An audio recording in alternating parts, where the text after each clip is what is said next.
Hello, I'm out today at the wonderful Rookery Waters and I'm sitting on J Lake. And it's typical summer fishing and I'm going to show you my top 5 tips so hopefully you can put more fish in your net during the summertime on any commercial that you're fishing. So let's go through them and show you my top 5.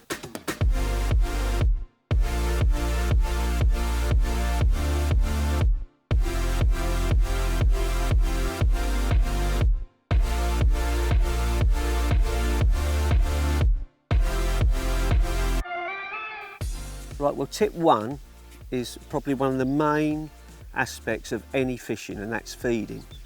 And I like to use the Matrix flexible toss pots. There's 3 sizes.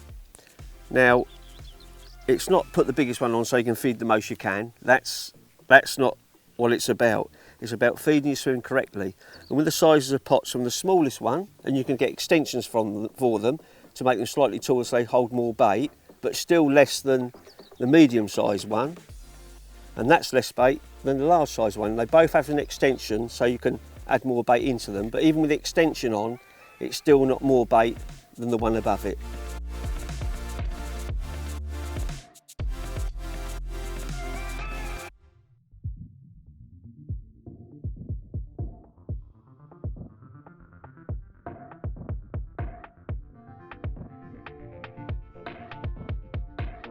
And I'm going to start this session with the medium-sized toss pot, and the maximum I can feed if I'm just feeding through the pot is that pot full.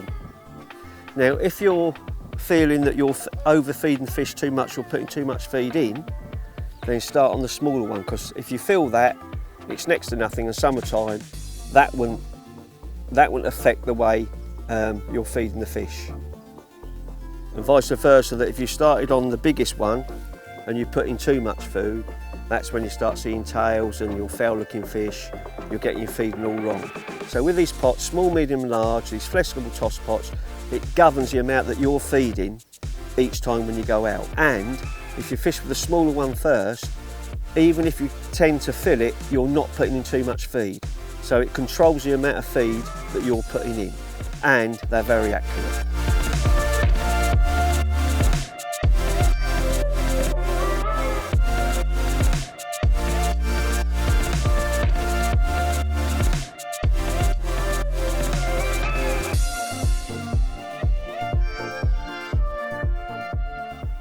My top tip 2 is, have you seen, I've just caught a fish on a banded red pellet. Now I've got a little pot here with a mixture of from 4 mils to 6 mils. And that's covering me for the sort of fishing I'm doing today, where I'm fishing a banded pellet, where I might just want to change the size or the colour. Now obviously fishing like I've been through a pot, I'm going to fish what hard pellets I'm feeding, which are 4 mils on a band, but it gives me the choice to put a different colour and a different size. And it's very important when fishing not just to stick on one banded pellet if you're catching odd fish, because another pellet, small or large, might catch your fish quicker and put more fish in the net during that, if it's a pleasure session or especially in a match, because you're trying to catch as many fish as you can in a short space of time. So by changing your hook bait, it will get you more fish. And that leads me on to what I've keep this little tub in, is this little beauty.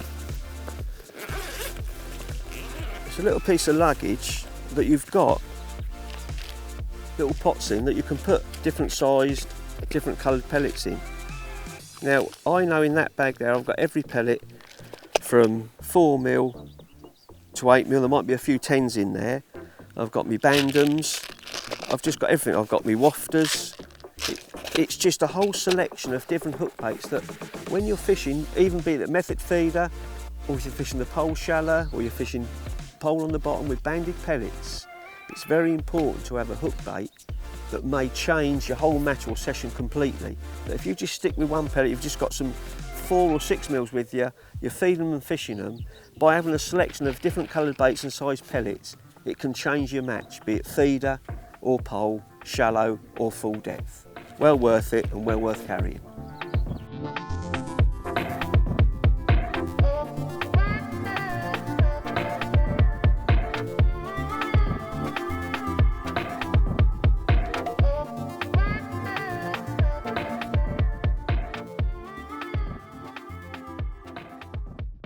Now my tip 3 is all about netting fish. It's the landing net and the landing net head. I've got the Horizon landing net handle here that's very stiff, but the new Ethos Power is even stiffer.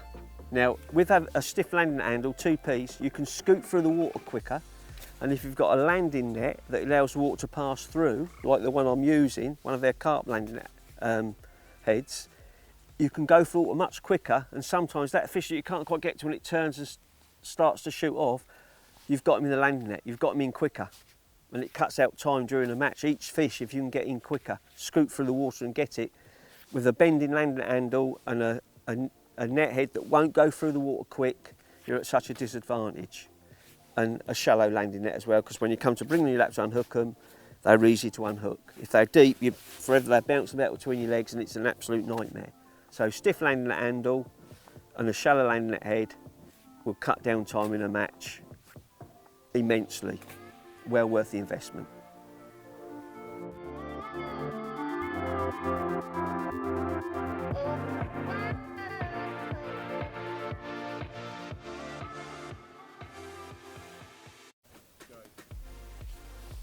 Well, my tip 4 is shallow fishing.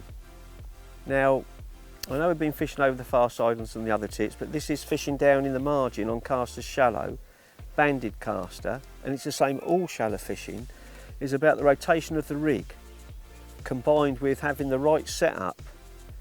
Now I could be fishing down there with a real heavy elastic and I'll pull out a fish. I've got just the right balance elastic to lines that I know once one takes and I'm regular feeding, there's no strike the hook themselves, I just pull them away. I can pull away quite harshly and get the fish away from the reeds. But I've been feeding casters down there a short while. The most important thing is I'll be feeding, and every sort of third or fourth put, once you get going, I won't feed and I'll rotate my rig or slap the rig as people say. But it's very important, if I do it 2 or 3 times, on the last time that I'm going to leave the rig in, the natural rotation of the pole wants to pull the pole and the float drag it away. So what I do, I rotate it 1, 2, 3, but on the third one I follow the pole over the float. Because if I don't, this is what happens. I rotate it 1, 2, 3, and I naturally want to pull it away. So when the caster lands, the carp is just about to go and grab it and you pull it away from its mouth. So I'll just feed a few more casters again. Very important, rotation, 1, 2, 3, and I follow it. So I didn't move the float at all, and hopefully a carp will take it. And you'll be in. If it doesn't work, you just repeat the process again.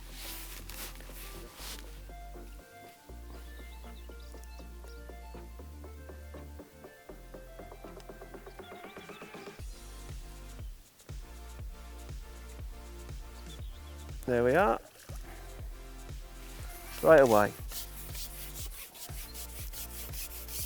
If I'd rotated that in and pulled it away, it wouldn't have took hold of that because I'd have pulled it away from it. Another one in the bag.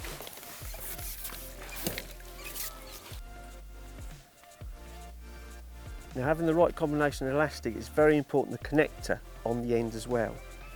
Because if I'd got a crow's foot and no connector, I've got one of the Dacron connectors, which are as stiff, pointing out once they're on, they keep the rotation away from the pole tip. So when I rotate it, it will never wrap round the pole. I've seen so many anglers, they've hooked a fish and the pole tip's gone, the elastic didn't come out because the line's wrapped round the pole tip. This way it won't wrap round the pole tip because the connector's keeping it off put away from the pole tip, keeping it pushed out.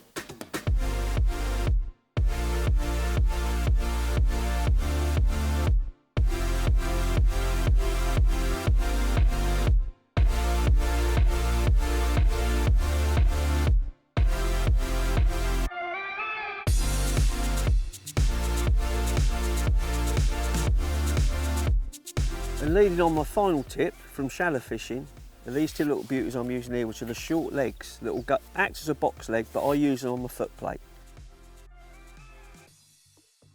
Absolutely superb. They're adjustable, so they nigh on double in size, but with the longer legs on or the standard legs that you use on your foot plate, they tend to get in the way if you're margin fishing, if you're fishing the feeder, method feeders to the Ireland. you've either got to go one side or the other of the leg. Especially for me out in Ireland, when I'm fishing on a platform out in the water, it's superb. I always put one short leg on for definite, because that's the side I'll put my feeder rest, and I can have it at the right level and nothing's in the way. Where normally you've got the leg, you've got to go one side or the other. Absolute superb little item that I carry with me all the time. I probably wouldn't be without them, especially with the catapult. The leg gets in the way with the catapult, but put the short leg in and it's okay. Doesn't touch the catapult at all for feeding.